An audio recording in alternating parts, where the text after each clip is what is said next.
ওকে দিচ্ছে খেলা। গোলপোস্টের সামনে দাঁড়া করে রাখা আছে কিছু ইটপাট খেলার খেলা। মাঠের উত্তর প্রান্তে রয়েছে একটি পুকুর, মাঠের দক্ষিণ প্রান্ত দিয়ে প্রবেশ করছে কুদ্দুস মিয়ার কুকুর। আজকের খেলায় রেফারির দায়িত্ব পালন করবেন ফজর, তাই তো আজ সময় রয়েছে তার দিকে নজর।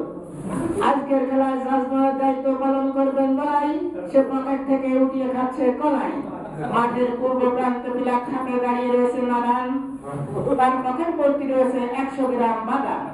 আজকের খেলার শুভ উদ্বোধন ঘোষণা করবেন স্থানীয় এমপি বাবু রণজিৎ কুমার দাদা, তাই তো আমাদের মাঠে রয়েছে এখন হাতে পরিমাণ কাদা।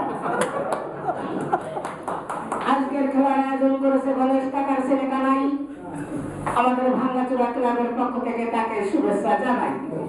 এদিকে বাঁশি হাতে রিফারির প্রবেশ, রিফারি বাজানো বাঁশি, গোলপোস্টের সামনে ঘাস কাছে 4-5টা খাসি।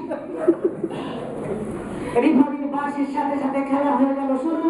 বল ধরেছে উত্তরপাড়া নুরু, সে করে দিল ব্যাক পাস, বল পেয়ে গেল হাত পাস। তাকে বাধা দিতে ছুটে এলো মিডফিল্ডার বাসার, কিন্তু সে শক্ত মাটির উপরে গেল বাসা। এবার বল ধরেছে আমি, এবার বল পেয়ে গেল লালু, গত বছর কারে চিনিতে মারা গেছিল তার খালু।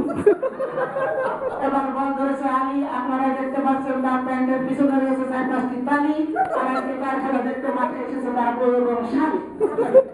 দর্শকদের মধ্যে চরম উত্তেজনা, গোলপোস্টের সামনে দর্শকদের হালকা মারামারি, মাঝ মাঠে বল দিয়ে কারাকারি, মাঠ হয়ে গেল সাফ। বল ধরেছে বিলকিসের বাপ, বল এখন ডিবক্সের ভিতর, বল পেয়ে গেল স্ট্রাইকার মতি, যার বলে আছে প্রচন্ড গতি, বল চলে গেল গোলে, গোলকিপার বলে ঢুলে, এদিকে লাইসম্যানের লুঙ্গি গেছে খুলে।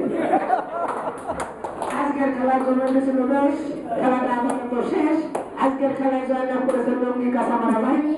আগামীকাল সংবাদপত্রের পাতায় দেখবেন সেই খেলার কাহিনী। সবাইকে ধন্যবাদ।